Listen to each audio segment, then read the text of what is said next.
Ensuite, je m'exprimerai en langue nationale, donc le Wolof. Je voudrais dire que cette conférence de presse sera axée sur deux points. Donc, il y a un premier point, et c'est celui qui me tient le plus à cœur. C'est le point qui concerne la mairie de Dakar. Et ensuite, je terminerai cette conférence de presse par une question d'actualité. Alors, j'ai pris sur moi de convier la presse à cet échange, surtout échanger avec le peuple de Dakar. J'ai été absent pendant quelques semaines et je suis rentré à Dakar hier. Nous nous apprêtons à voter le budget de la ville de Dakar pour l'année 2024 et je suis au regret de constater qu'après avoir déshabillé la ville de Dakar, comme vous le savez aujourd'hui, Dakar est peut-être l'une des seules villes capitales au monde qui s'apprête à ne plus avoir de port, étant une ville portuaire, qui s'apprête aujourd'hui, après avoir été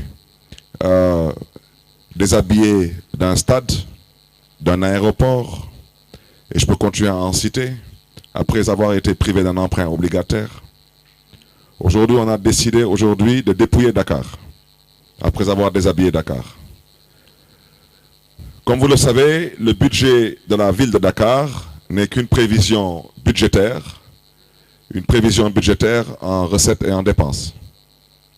Et il y a des taxes qui sont très importantes pour la ville de Dakar, et sont ces taxes qui nous permettent de pouvoir mettre sur la table un budget qui nous permet de pouvoir satisfaire les besoins des populations dakaroises dans le cadre des 9 domaines de compétences qui nous sont transférés par le Code général des collectivités locales. Grande fut ma surprise de voir que pour l'année 2024, plus ou moins pour l'année 2023, excusez-moi, pour l'année 2023, l'État du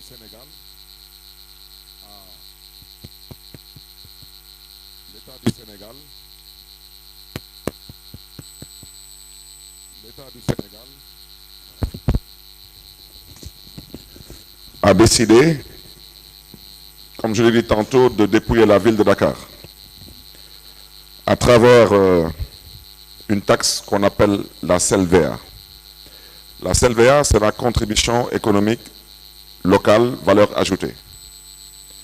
Je voudrais dire que l'année dernière, en 2022, la ville de Dakar a reçu la somme de 3 milliards 121 millions 21 263 francs. Cette année, pour l'année 2023, l'État décide de quitter de 3 milliards et octroyer à la ville de Dakar 55 millions 37 739 francs. Je voudrais, avant de pouvoir argumenter, dire que 95% de cette taxe, qui est la CELVA, est recouvrée dans la ville de Dakar. Comme vous le savez, quand on parle de contribution économique locale, valeur ajoutée, on parle de TVA. Et comme vous le savez, la plupart des entreprises, des commerces, des structures génératrices d'argent dans ce pays sont à Dakar. Alors, comment est-ce qu'on peut recouvrer 95% d'une taxe dans une ville qui s'appelle Dakar? Et je rappelle que cette taxe est recouvrée exclusivement par des agents de la ville de Dakar, qui sont mis à la disposition de la perception et qui sont payés par la ville de Dakar. Comment on peut accepter l'année dernière qu'on nous donne 3 milliards 121 millions 21 200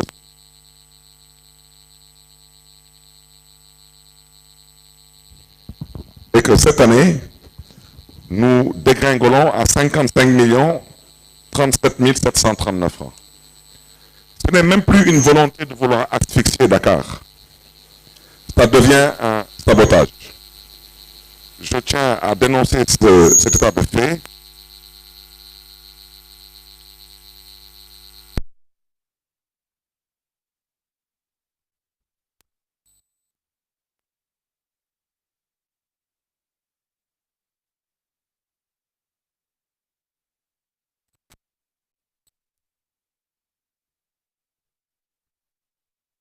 avec le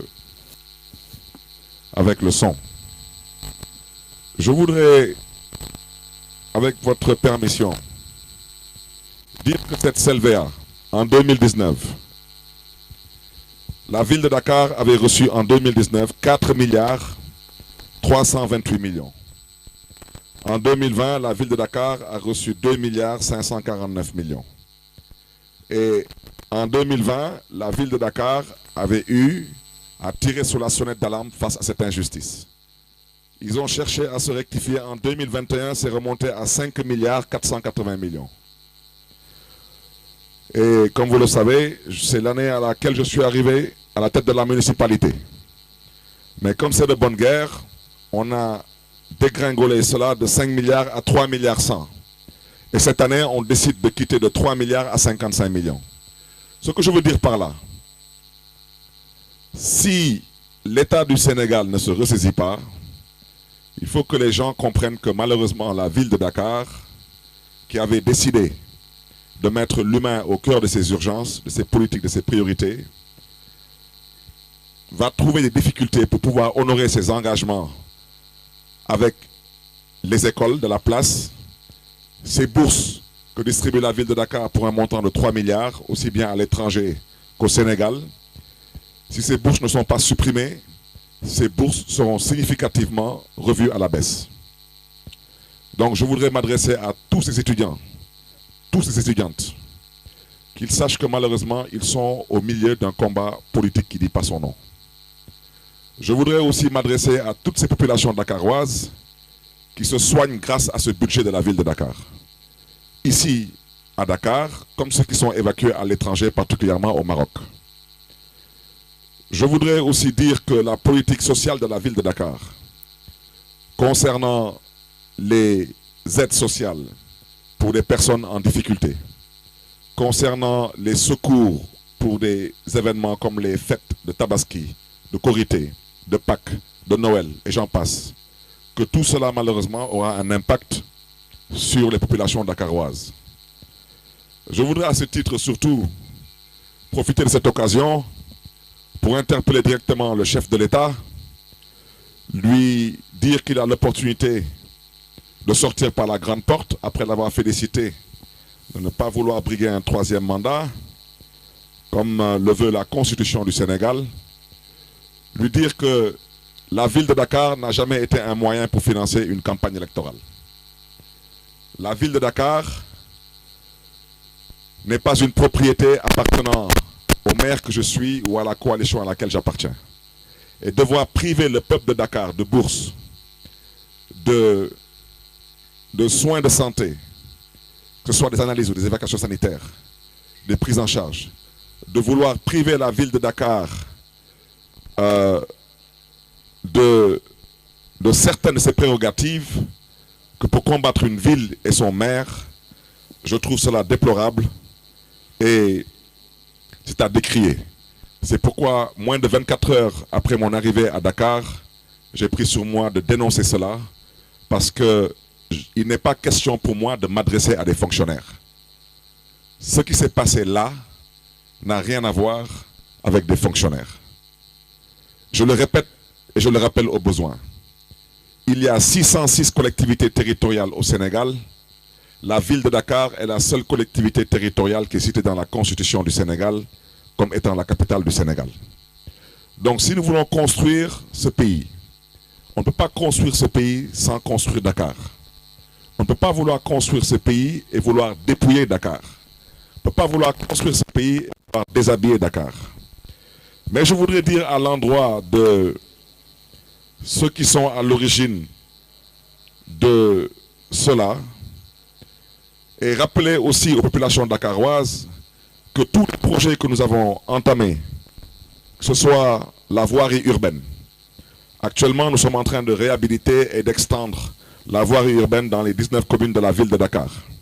Nous sommes présentement dans les communes de Grand Yoff, de Hann Bel-Air, de la Médina, de Mermoz Sacré-Cœur. Et comme j'ai déjà dit, c'est un marché clientèle de 15 milliards 300, moyennant 5 milliards 100 par an sur 3 ans pour réhabiliter la voirie urbaine de Dakar. Je voudrais dire que notre volonté d'aménager les 65 jardins et espaces publics de la ville de Dakar, cette volonté reste intacte.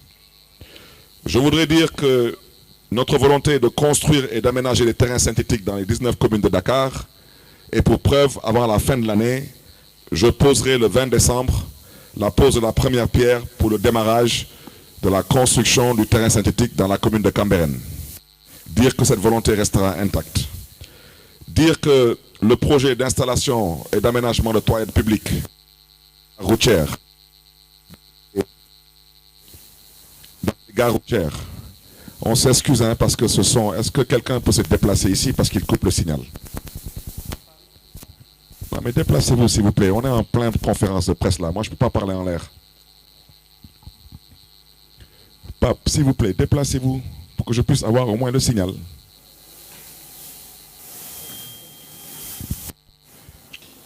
Je voudrais dire que notre volonté de construire le CEM de Cambérène reste aussi intacte. Ce sont des engagements qu'on a pu prendre aussi bien avec le maire de Cambérène que les autorités religieuses à Cambérène. Je voudrais dire que l'inauguration avant la fin de ce mois d'un des plus grands centres d'hémodialyse de Dakar sera effectif. Et ce centre de dialyse sera inauguré d'ici la fin du mois de décembre. Je voudrais aussi rappeler que la construction de 4 centres médico-scolaires dans les 4 arrondissements du département de Dakar, cette volonté reste intacte. Le projet de relamping de la ville de Dakar avec l'extension de l'éclairage public, mais aussi le pavoisement de la place de l'Indépendance et les grandes artères de la ville pour les besoins des fêtes de fin d'année, nous nous y attelons. Et à ce titre, nous invitons les populations dakaroises à s'approprier du pavoisement sur différents sites de Dakar, des aménagements réalisés par la ville de Dakar pour pouvoir embellir cette ville pour les besoins des fêtes de fin d'année.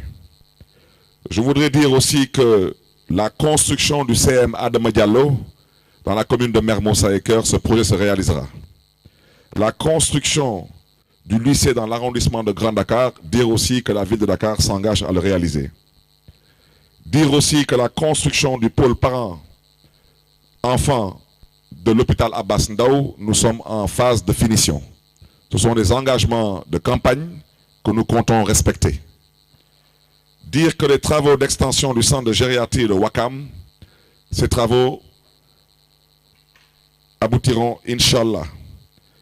Dire aussi que la construction et l'installation d'une salle IRM dans l'hôpital Abbas Ndao se fera dans le premier semestre de 2024.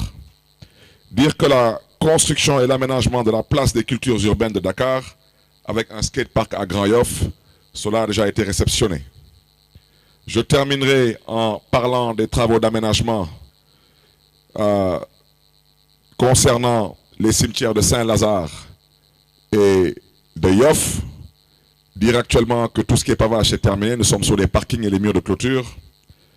Dire que l'aménagement et le pavage des lieux de culte, nous avons commencé avec la grande mosquée de Liberté 3 en face du commissariat de Djepel, ainsi que la paroisse des martyrs de l'Ouganda. Et dire que toutes les grandes mosquées de la ville de Dakar seront pavées dans le courant de l'année 2024. Je parle des mosquées dans lesquelles on prie le vendredi.